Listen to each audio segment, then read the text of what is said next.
नमस्कार, मैं अनिल शर्मा आपका एक बार फिर से स्वागत करता हूं आपके अपने YouTube channel commerce by partner में।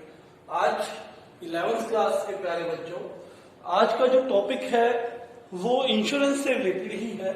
आप जानते हैं कल के वीडियो में हमने इंश्योरेंस के कंसेप्ट एंड फंक्शंस किए थे।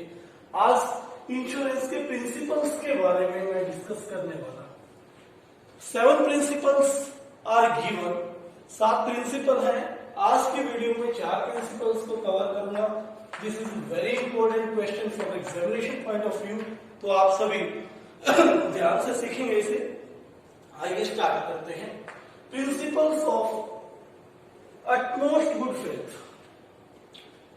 देखिए, principle of utmost good faith. Utmost good faith का मतलब क्या है? हिंदी में पहले मतलब सीख लो, पॉइंट्स आपको क्लियर होने शुरू हो जाएंगे। कुछ बच्चे रटने की कोशिश करते हैं, रटो। अटमोस्ट गुड फेथ यानी कि एक दूसरे पर भरोसा। फेथ होता है ट्रस्ट, विश्वास, भरोसा। गुड अच्छे वाला, अटमोस्ट सबसे ज्यादा, यानी कि 2 पार्टीज हैं, एक इंश्योरर है जो इंश्योरेंस देता। सपोज करें हम बात करें LIC। LIC कंपनी क्या है? इंश्योर। और एक है इंश्योर जिसका इंश्योरेंस किया गया। मान लीजिए मिस्टर राम का इंश्योरेंस किया गया तो ही विल बी इंश्योर्ड। ठीक है। अब आप सभी जानते हैं कि लाइफ इंश्योरेंस होता है, जनरल इंश्योरेंस में fire insurance, motor insurance, marriage insurance, कई तरह के इंश्योरेंस। हम यहां पर गुड फेथ को बात कर रहे हैं, वो सभी में applicable. Principle of good faith क्या है? सभी में क्या है? एप्लीकेबल। अब आइए इसका मतलब क्या है, भरोसा यहां पर कैसे आता है? तो देखिए, actually insurance is a contract. Insurance क्या होता है? कॉन्ट्रैक्ट होता है, एक दूसरे के बीच अनुबंध होता है कि कुछ प्रीमियम देने से आपका रिस्क जो है मैं अब्सॉर्ब कर लूंगा, मैं ले लूंगा। ठीक है। सपोज आपने बाइक इंश्योरेंस करवाई है तो कंपनी आपको कहती है आप मुझे 1200 रुपए इंश्योरेंस प्रीमियम दीजिए। आपकी बाइक को किसी तरह का एक्सीडेंट होता है तो आई एम लायबल टू पे, मैं उसका लॉस भरूंगी। तो कॉन्ट्रैक्ट है ये। ठीक है बात। अब कॉन्ट्रैक्ट जो बात कर रहे हैं, इंश्योर्ड और इंश्योरर के बीच में जब कॉन्ट्रैक्ट हो रहा है, अनुबंध हो रहा है, तो जो बातें हैं, जो इंपॉर्टेंट चीजें हैं, वो दोनों को एक दूसरे से डिस्कस करनी चाहिए, डिस्क्लोज करनी चाहिए। Reveal every important point, reveal every important thing to each other. दोनों के बीच में जितने भी इंपॉर्टेंट चीजें हैं डिस्कस होनी चाहिए। अगर लाइफ इंश्योरेंस के केस की बात करें तो इंश्योरेंस कंपनी को बताना चाहिए जितने भी टर्म्स एंड कंडीशंस हैं, है ना। आप देखते हैं नीचे कंपनी एक स्टार लगा देती है, टर्म्स एंड कंडीशंस अप्लाइड। अब उन टर्म्स एंड कंडीशन एक नॉर्मल आदमी उनको पढ़ता नहीं है। कई बार उन टर्म्स एंड कंडीशंस को कंपनी छुपाने की कोशिश करती है। अगर कंपनी ने छुपाया है तो उसने क्या तोड़ दिया? Principal of utmost good faith का नियम तोड़ दिया है। लेकिन आपकी भी रिस्पॉन्सिबिलिटी है कि आप उस स्टार वाले सभी पॉइंट्स को रीड आउट करें। ठीक है, कि वो टर्म्स एंड कंडीशंस क्या है। जब आप रीड आउट करके पॉलिसी पे साइन करोगे, it means you are not going to be deceived. ठीक है। पहले तो बात इंश्योरर की ही है। अटमोस्ट गुड फेथ का यही नियम है, यही प्रिंसिपल है कि एक दूसरे पर पूरा विश्वास हो। ये रिस्पॉन्सिबिलिटी इंश्योरर की है। इंश्योर्ड की भी रिस्पॉन्सिबिलिटी है कि वो अपनी सारी की सारी इंपॉर्टेंट इंफॉर्मेशन इंश्योरर को बताए। यदि लाइफ इंश्योरेंस है तो अपनी सही एज बताए, उसकी कोई मेडिकल हिस्ट्री है वो बताए, वो बताए कि वो किस कंडीशंस में काम करता है, अपनी एवरी इंफॉर्मेशन जो है उसे क्या करना चाहिए, डिस्क्लोज करना चाहिए। ठीक है, यानी कि यहां पर कुछ भी छुपाया नहीं जा रहा, हर इंपॉर्टेंट बात रिवील की जा रही है। यही क्या कहता है, principal of utmost good faith कहता है। ठीक है, एक एग्जाम्पल से समझते हैं। मिस्टर रघुवीर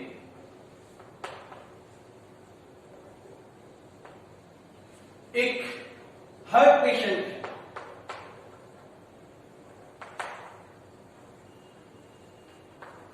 उनकी एज 32 ईयर्स है। He is a heart patient. उन्होंने एक इंश्योरेंस पॉलिसी ली 5 लाख रुपए की, और पॉलिसी लेते समय उन्होंने छिपा लिया कि he is a heart patient.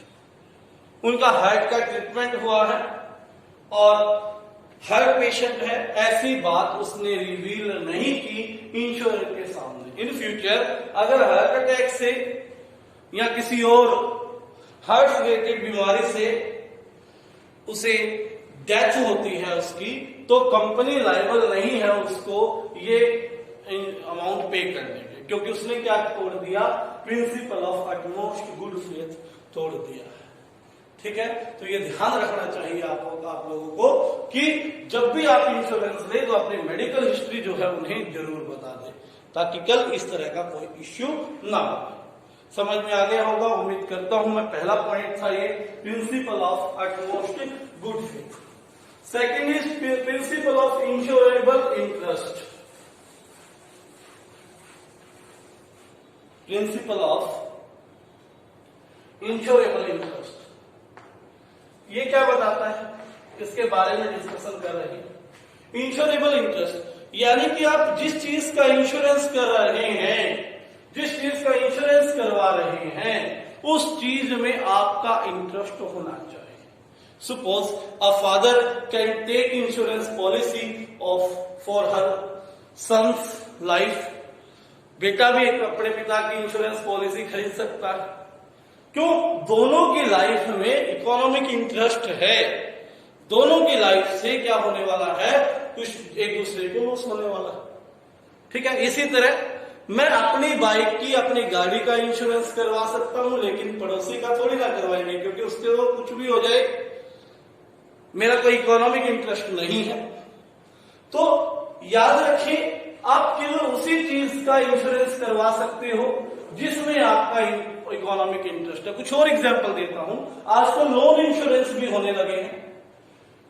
यदि किसी को लोन दिया जाता है तो कंपनी आज लोन इंश्योरेंस करवा लेती है कि अगर उसके साथ कुछ मिस हैपनिंग हो जाए तो वो लोन वो उस कंपनी से रिकवर करवा ले जहां से उसने लोन इंश्योरेंस करवाया। ठीक हो गई बात, ये शायद आपको समझ में आ गया होगा। एक बात और इसमें है, लाइफ इंश्योरेंस के केस में, लाइफ इंश्योरेंस के केस में इंश्योरेबल इंटरेस्ट होना चाहिए जब पॉलिसी ली जाती है, eight the time of policy taken. और भी जब पॉलिसी ली गई या स्टार्ट की, उस समय इंश्योरेबल इंटरेस्ट होना चाहिए। क्लेम के समय हो ना हो ये मैटर नहीं करता। किस केस में? लाइफ इंश्योरेंस केस में। कैसे? देखिए, एक हस्बैंड वाइफ है, हस्बैंड ने अपनी वाइफ का इंश्योरेंस करवाया। जिस दिन उन्होंने इंश्योरेंस करवाया उस दिन they are legally married, they are couple. लेकिन इंश्योरेंस थी 10 साल की और 2-3 साल बाद क्या होता है, डाइवोर्स हो जाता है, वो अलग हो जाते हैं।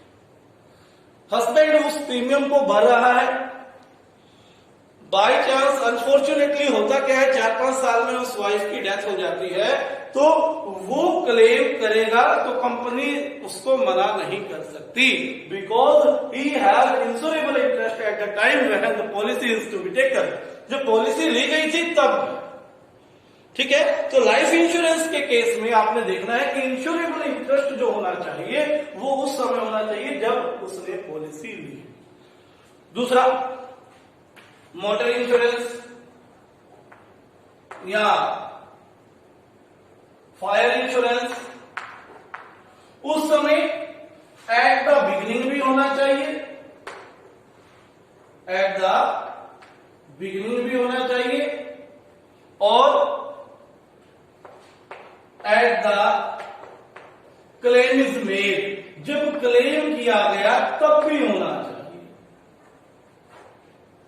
ठीक है, जब क्लेम किया गया तब भी इंश्योरेबल इंटरेस्ट होना चाहिए और जब पॉलिसी ली गई तब भी इंश्योरेबल इंटरेस्ट होना चाहिए, दोनों। एक एग्जांपल की बात करते हैं। एक व्यक्ति मिस्टर ए मोटर इंश्योरेंस करवाते हैं अपनी कार का। मोटर इंश्योरेंस में जिस समय उन्होंने कार ली तो कार उनके नाम थी, 1 साल की पॉलिसी थी।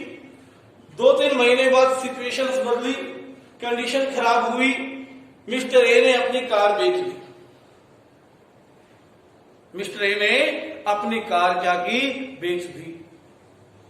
अब होता यह है कि जिसे कार बेची उस व्यक्ति ने गाड़ी तो ट्रांसफर करवा दी लेकिन इंश्योरेंस ट्रांसफर नहीं करवाया। आफ्टर 2 और 3 मंथ्स कार गोट एक्सीडेंट, कार का एक्सीडेंट हो गया। अब कार का एक्सीडेंट हो गया तो इंश्योरेंस कंपनी याद आई, इंश्योरेंस कंपनी के पास पहुंचा गया। मिस्टर ए ने कहा मैं इंश्योरेंस प्रीमियम दे चुका हूं, मुझे इंश्योरेंस के पैसे चाहिए।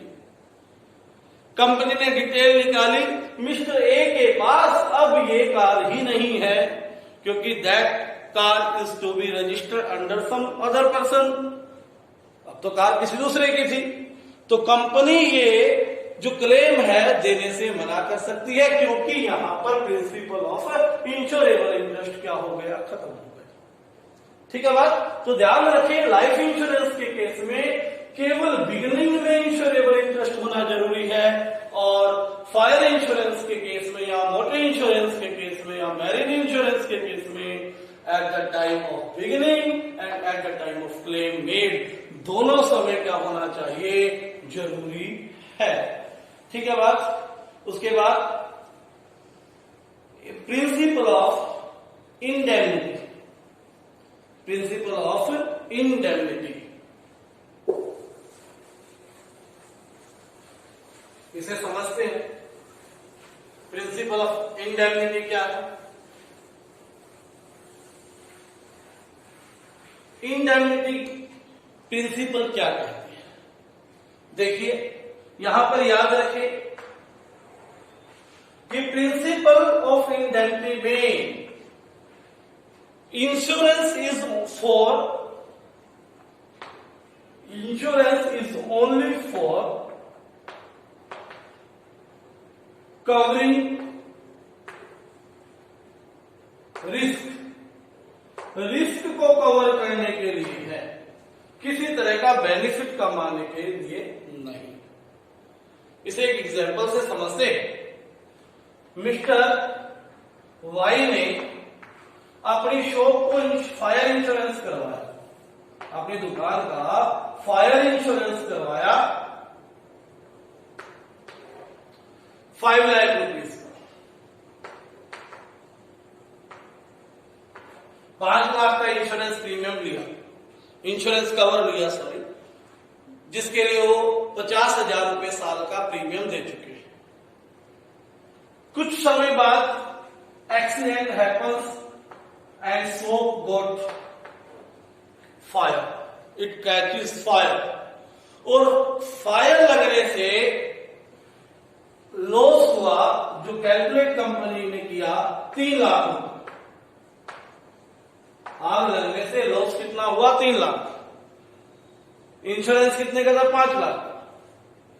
एक्सीडेंट से लॉस हुआ 3 लाख, प्रीमियम 50,000 पूरा भर, कवर 5 लाख का। कितने रुपए दे कंपनी? 5 लाख दे या 3 लाख? कंपनी कितने देगी? 3 लाख, क्योंकि प्रिंसिपल ऑफ इंडेमनिटी से it is not for profit, profit नहीं है, आपका लॉस हुआ 3 लाख का, 3 लाख रुपए भरेंगे। ठीक है, दूसरा एग्जाम्पल उठाते, कंपनी ने इंश्योरेंस ले रखा था 5 लाख का, आग लगी 8 लाख की, 8 लाख का सामान जल गया, 5 लाख रुपए का कवर लिया था, सामान जला 8 लाख का, अब क्या होगा? कंपनी 8 लाख देगी? इस केस में कंपनी 8 लाख नहीं देगी, कंपनी आपको कितना देगी? केवल 5 लाख रुपए, क्योंकि आपकी पॉलिसी की जो वैल्यू है वो 5 लाख रुपए, आपने प्रीमियम 5 लाख के लिए दिया। कहने का मतलब आप केवल लॉस को कवर कर सकते हो, केवल रिस्क को कवर कर सकते हो, किसी तरह का बेनिफिट इसमें नहीं कमा सकते। ठीक हो गई बात? क्लियर? ये था आपका प्रिंसिपल ऑफ इंडेमनिटी, ये है आपका प्रिंसिपल ऑफ इंडेमनिटी। उसके बाद principle of causa proxima, fourth principle. Cause means होता है कारण, ठीक है, इसे एक एग्जांपल से क्लियर करते हैं।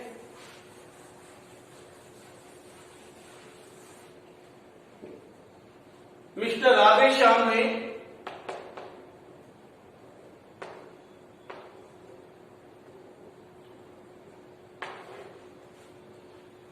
फायर इंश्योरेंस लिया, 10,000 रुपए प्रीमियम पे किए और 1 लाख रुपए का इंश्योरेंस। ठीक है, हुआ क्या? कंपनी के गोडाउन में 1 लाख रुपए जो इंश्योरेंस कवर मिला कंपनी को, ठीक है, अब इसका यूटिलाइज केवल किसके लिए होगा? फायर इंश्योरेंस के लिए, ये याद रखना। ठीक है, तो राधेश्याम जी क्या चाहते थे? राधेश्याम जी ने अपने गोदाम में रखा हुआ माल जो है सेफ तौर पे रखा हुआ था, लेकिन पैकिंग की कुछ वो रह गई, कमी रह गई, जिसके कारण हुआ ये कि गोदाम में चूहे आ गए और चूहों ने क्या किया? बोरियां फाड़ दी, जो सामान था वो बाहर आ गया, ऊपर से बारिश आई, बारिश के आने से क्या हुआ? पानी सामान में आ गया और सामान गल गया, सामान खराब हो गया। इस बात का राधेश्याम को जब पता लगा तो उन्होंने देखा कि 50,000 रुपए का माल जल गया है। अब राधेश्याम ने सोचा क्यों ना इंश्योरेंस कंपनी के पीछे पड़ लिया जाए हाथ धोकर। राधेश्याम ने कहा मेरा माल जल गया, मैंने इंश्योरेंस करवाया, मैंने प्रीमियम दिया, मुझे तो दो पैसा। लेकिन कंपनी यहां पर कहेगी कि आपका जो प्रिंसिपल ऑफ कॉजा प्रॉक्सिमा है वो नहीं है, हमने आपको जो इंश्योरेंस पॉलिसी दी है वो फायर इंश्योरेंस के लिए दी। कहने का मतलब कि यदि आग लग जाएगी, आग लगकर आपका सामान नष्ट होता तो हम लायबल थे पे करने के लिए। अब चूहों से माल खराब हुआ, कमी आपकी थी, पैकिंग आपने अच्छे से नहीं की, तो इसके ये कोई अनसर्टेन इवेंट नहीं था, इसलिए कंपनी बिल्कुल मना कर देगी, कोई भी क्लेम नहीं देगी। ठीक है, तो आज के लिए इतना ही। 4 प्रिंसिपल हो चुके हैं। ठीक है, 3 प्रिंसिपल कल की वीडियो में करेंगे, इन प्रिंसिपल्स को लिखेंगे, समझेंगे। कोई प्रॉब्लम है तो मुझे मैसेज छोड़ देंगे, मैं आपको बता दूंगा। तो एक नई इनिंग्स हाफ ईयरली के बाद स्टार्ट कर दीजिए, आगे से पढ़ना। धन्यवाद। चैनल सब्सक्राइब नहीं किया तो चैनल सब्सक्राइब करें और इस वीडियो को लाइक करें।